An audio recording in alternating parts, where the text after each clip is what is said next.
Gna, gna, gna. Mind Muscle Connection. Et... Là, je vais repartir. Mon micro, JP, il gosse.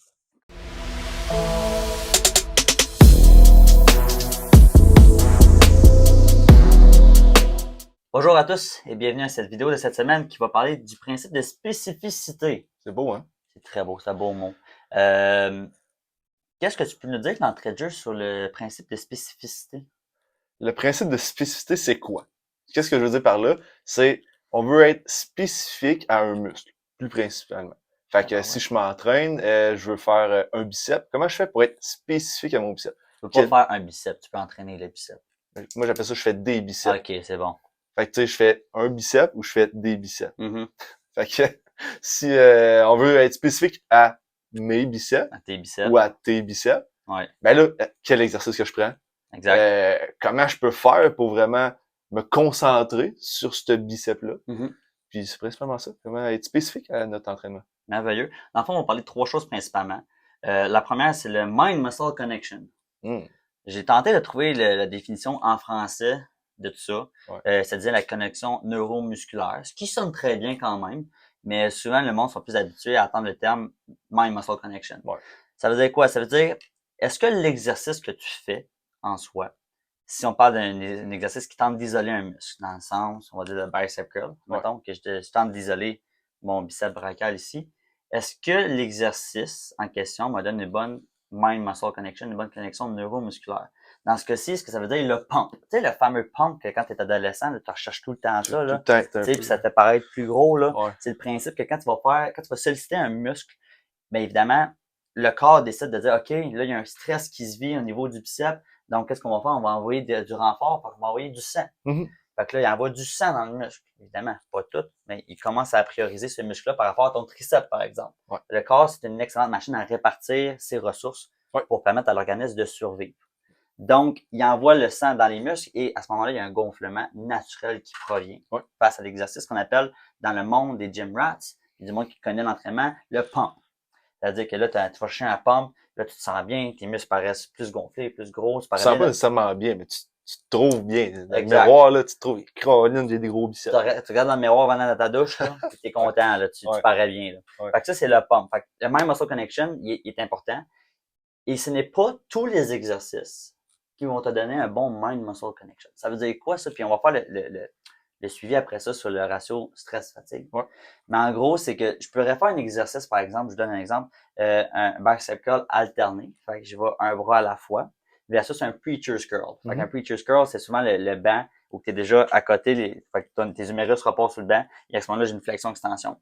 C'est deux exercices qui entraînent le même muscle. Ouais. En tout cas, on va dire les fléchisseurs au niveau du coude. Ouais. On va dire ça à ce moment-là. Mais pour un individu plutôt qu'un autre, ces deux exercices-là pourraient avoir un mind muscle connection. Les individus pourraient avoir un mind muscle connection avec des exercices différents. Ouais. Personnellement, moi, le preacher's curl, j'en fais pas parce que j'aime pas le feeling. Je trouve que je finis l'exercice puis j'ai pas l'impression d'avoir bien travaillé mon biceps dans ce cas-ci. Mhm. Par contre, un dumbbell alterné où j'ai porté vraiment le coude en avant, flexion, pinky vers moi, puis que je suis capable de le faire en contrôle, le retour, ça, pour moi, j'ai une meilleure sensation. Ça, c'est vraiment propre à chaque individu.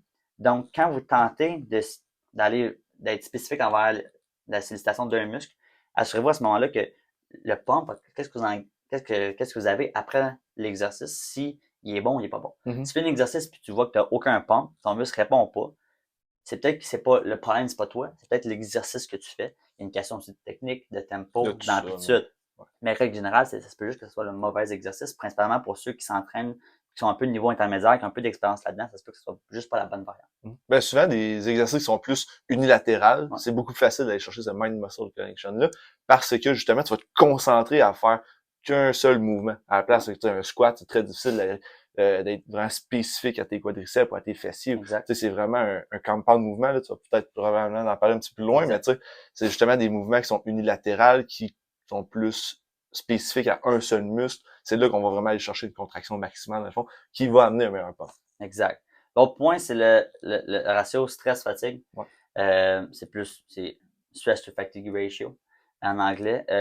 C'est un concept qui est vraiment popularisé par des chercheurs aux États-Unis. En gros, ce que ça veut dire, ça, c'est que tu vas falloir aller chercher un exercice qui va t'apporter suffisamment de stress pour avoir un effet hypertrophique ou une stimulation, un pump à ton muscle souhaité, mais qui te fera pas en sorte que tu vas accumuler trop de fatigue Mhm. pour avoir de la misère à récupérer. En gros, je donne un exemple. Si je décide de faire l'hypertrophie au niveau ou solliciter vraiment mes cuisses, mes quadriceps, Ouais. peut-être que un squat, un barbell back squat, n'est peut-être pas le meilleur exercice pour ça. Pourquoi? Parce qu'il y a une composante stabilité. Parce que Ouais. c'est un exercice vraiment, oui, je suis en chaîne fermée avec mes pieds, Ouais. mais à ce moment-là, j'ai la composante stabilité à avoir que j'ai pas nécessairement sur un leg press ou un hack squat. Fait que, mettons, si je décide de faire, chercher une stimulation de mes quadriceps, à ce moment-là, c'est peut-être pas nécessairement le meilleur exercice parce que la composante nerveuse sur mon système nerveux de faire un squat pour plusieurs répétitions avec une charge significative à ce moment-là va être plus grand, ou cette sollicitation-là va être plus grande que l'effet sur mon muscle. Mhm. Ouais. OK? Un autre exemple, c'est le deadlift. Le Ouais. deadlift, souvent, c'est un bon exercice de bas de corps, flexion, extension au niveau des hanches, je peux travailler vraiment la chaîne postérieure avec ça. Par contre, il y a une composante très, très, très nerveuse sur un deadlift si je le fais nécessairement avec un poids significatif. Ouais. Donc, j'apporte un autre point par rapport à ça aussi. C'est pour ça qu'à ce moment-là, faire un leg press ou un hack squat va être une meilleure idée pour solliciter tes quadriceps. Ouais. Le petit truc que je vous donne gratuit, puis c'est juste connu au niveau de l'entraînement physique, c'est que si je décide d'aller faire une séance de jambes, puis je décide d'aller détruire mes quadriceps, Mhm. je vais faire du leg press, du hack squat, du leg extension, puis je vais décider vraiment de solliciter mes quadriceps et aller chercher le plus gros pump que je peux. Fait que le petit truc que je vous donne par rapport à ça, avant de faire votre leg press ou même votre hack squat, c'est de vous lancer dans un exercice d'ischio-jambier. Fait que mettons un leg curl que je vais pouvoir faire, comme un vrai exercice qui fait partie de ma planification d'entraînement, où je vais vraiment aller chercher, vider mes ischio-jambiers. Fait que Mhm. vraiment, je vais chercher la fatigue que je veux nécessairement par rapport à mes ischio-jambiers. Ça fait que quand j'arrive pour faire mon leg press ou mon hack squat par la suite, c'est que au lieu d'arriver à la fin de l'épuisement de mes quadriceps dans cet exercice-là, au lieu d'avoir une compensation de mon corps pour essayer d'engager ma chaîne postérieure, fait que ischio-jambier fessier, pour me relever du bas de la machine, Ouais. parce qu'on s'entraîne dans une attitude complète, comme on va faire l'hypertrophie, Ouais. à ce moment-là, je pourrais pas le faire ou j'aurai la difficulté à le faire parce que mes ischio-jambiers vont déjà être fatigués de l'exercice juste d'avant. Fait qu'à ce moment-là, c'est vraiment, le corps va falloir qu'il se sert des réserves d'énergie qui lui restent, s'il lui en reste, dans les quadriceps pour aller chercher la contraction nécessaire pour se relever du leg press ou du hack squat à ce moment-là. Fait que c'est vraiment un petit truc qui fait juste, à lieu de le faire après votre hack squat, votre leg press, vous le faites juste avant votre exercice de janvier, puis vous le tenterez à la maison, puis vous verrez comment ça va à ce niveau-là. Ouais.